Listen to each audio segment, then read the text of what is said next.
I will show you how to connect Facebook to Instagram. First, open your Facebook. Then go to Settings. Click Meta Accounts. Then go to Sharing Acros Profiles. Choose which Instagram you want to connect.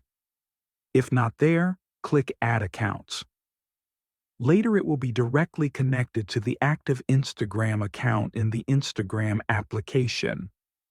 Click Continue and choose your Instagram. Congratulations! You have successfully connected your Facebook with Instagram. Thanks you for watching, and if you haven't subscribed yet, be sure you hit subscribe button.